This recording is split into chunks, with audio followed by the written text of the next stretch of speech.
This is a revision video for Lord of the Flies, looking at the characters in the novel that you will help you in your exam for GCSE English Literature.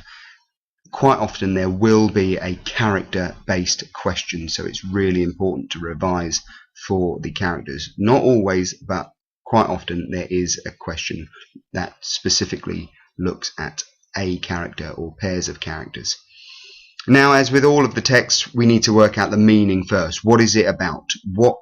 How can we boil it down into one succinct sentence? And this is what I say. The novel is an exploration of the nature of evil in humankind. In other words, just looking at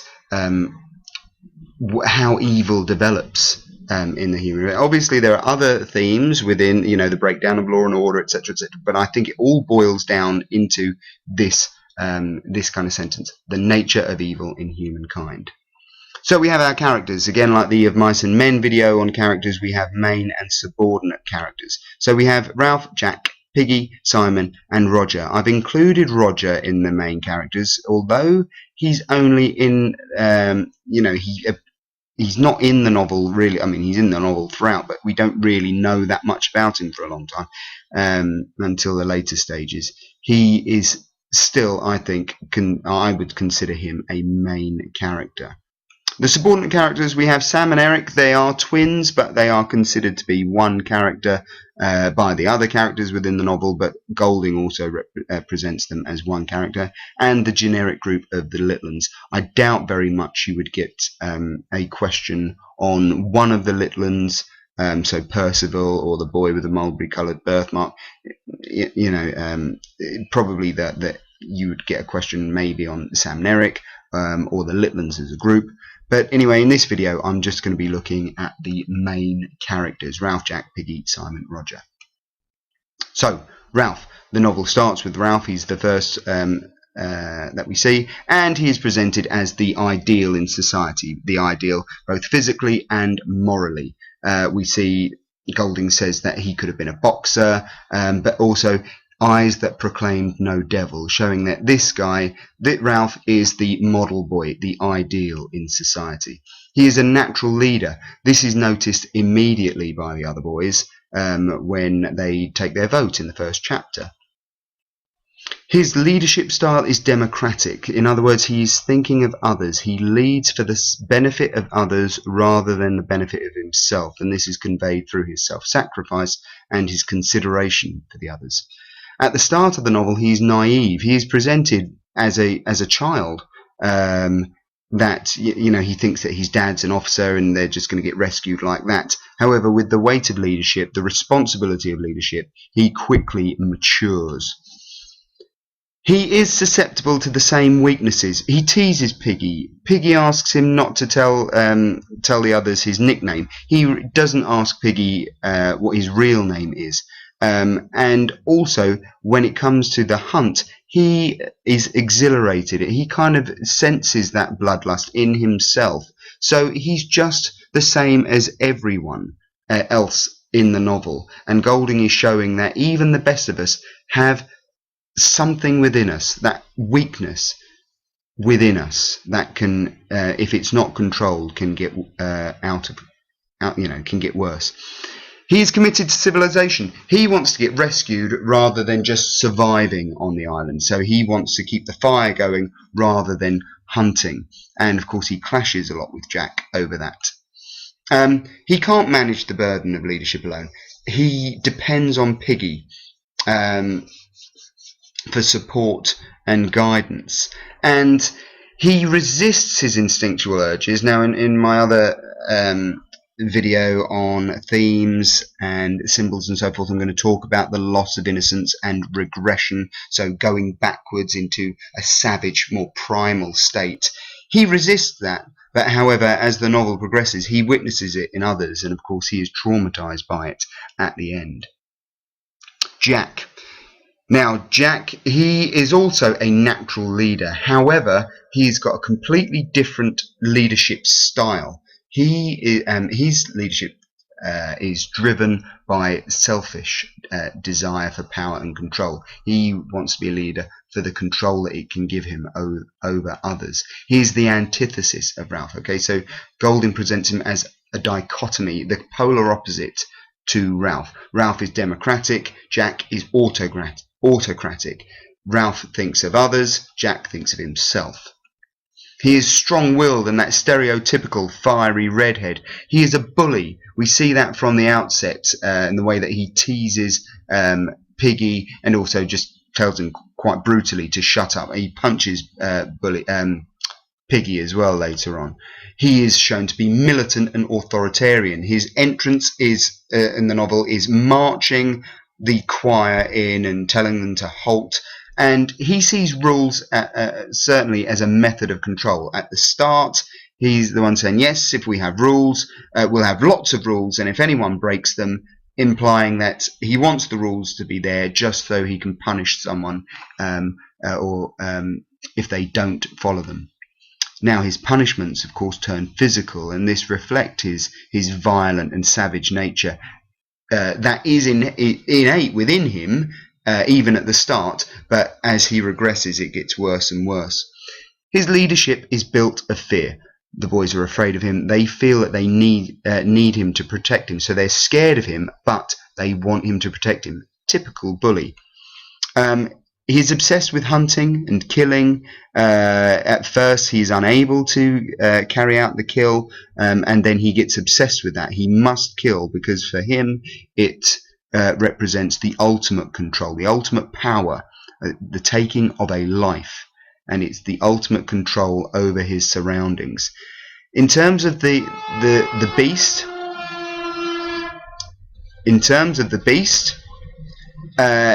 he kind of says, I don't believe in it, but if there is one, I will hunt it and I'll kill it. So he manipulates their fear in much the same way that Hitler manipulated people's fear of the Jewish people in Germany. He created that as something to be scared of, and was able to brainwash many German people into thinking that that the Jews were an evil race, and it kind of fueled his particular prejudices and got the German people on side with that.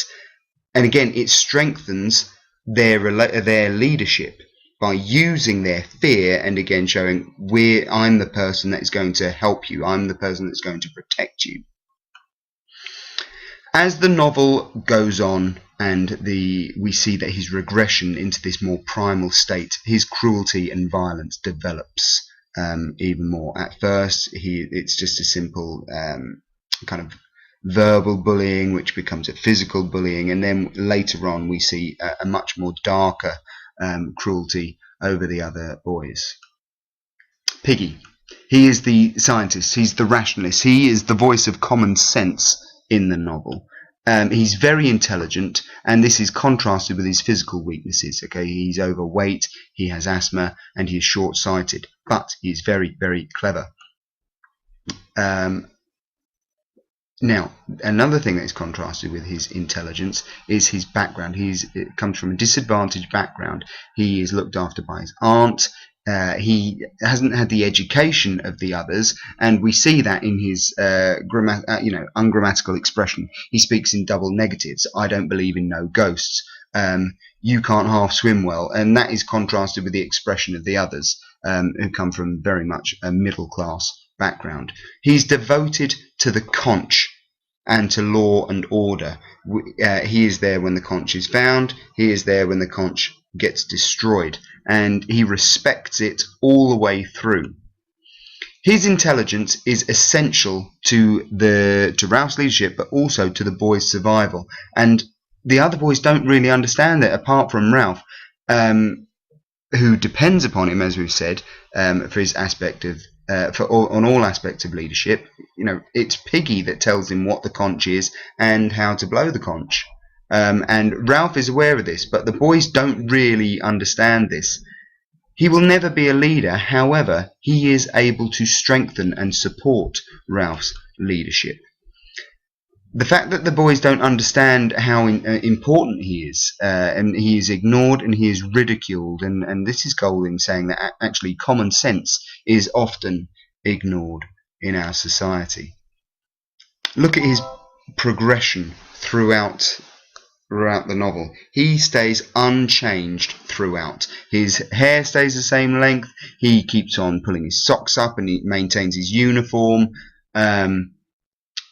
He is unchanged. He does not regress into that savagery. However, his death at the end, importantly, he dies at the same time the conch is destroyed, and we see that common sense, law and order have gone, and that is the ultimate end of civilized behavior on the island. If you look at that last chapter, when Piggy and the conch are not in it, is a very much more of a hellish landscape. Simon. He's quiet and isolated among the group. He is misunderstood by the rest of the boys. They think that he's a bit weird. He represents faith and spirituality. I don't think it's correct just to say that some people think he represents Christianity or he represents Jesus. Yes, he's called Simon. That's a link to Simon Peter, the first apostle. Yes, there are links to Christianity and to Jesus, but I think that's a very reductive view. I prefer to think of him as representing all faith and spirituality. His fits and faints are indicative of this. It's suggested that he is epileptic, and when he goes into these fits, these are like a spiritualist going into a trance. He's altruistic. In other words, this means that he will help others, he will think of others with no thought of reward. So this is seen when he helps to build the shelters and picks the fruit for the litlins. He understands the nature of the beast. He's the one that kind of says, what if it's only us? And you'll need to look at my video on the symbols within the novel where I talk about the significance of the beast. But he says it, this mankind's essential illness, this weakness that is within them. However, he's unable to communicate this understanding to the others. There are moments that he is linked to Jesus, but most particular of this is his conversation with the Lord of the Flies, which is like Jesus being tempted by the devil in the wilderness. The boys dismiss him. They say that he's strange, that he's batty, and because of this misunderstanding, it leads to his death. He is mistaken for the beast twice in the novel. Once at the start by one of the litlins when he gets up to go to the loo, and at the end when they think that he's the beast, and of course that leads to his death. Now, Roger. At first, it would seem that he's a subordinate character. We hardly we hardly know him at all at first. He is secretive and sinister, and this is why we don't really know him that well at the start. He's a bully. He throws stones at the litlins just to intimidate them. The conditioning of society, and Golding uses that phrase, something about his arm being conditioned by society, prevents him from going too far. So he's aware of rules, and he's aware that he shouldn't throw the stones to hit them. However, as this progresses, that conditioning breaks down and the bullying turns more sadistic and more cruel. All of the characters, even Jack, are wary of him. He is a bit like Piggy, and his role is symmetrical. He makes Jack's leadership stronger, not through intelligence and common sense, but through violence and fear. It's him that causes Piggy's death. Now, I'm not going to say that it's a murder, because there's nothing in the novel to say that he kills him on purpose. He leans back on the stick, and the boulder falls down, and it says he leans back with delirious abandonment. So not that he's intending on killing, but that he doesn't care anymore. He leans back on the stick, the boulder goes, and it's not actually the boulder that kills Piggy. Piggy it's a glancing blow, and Piggy falls off the cliff. You could argue that it was an accident, but the key quote on that is the delirious abandonment. He lets go of all rules, all conditioning, leans back on the stick, and the boulder goes down and kills Piggy.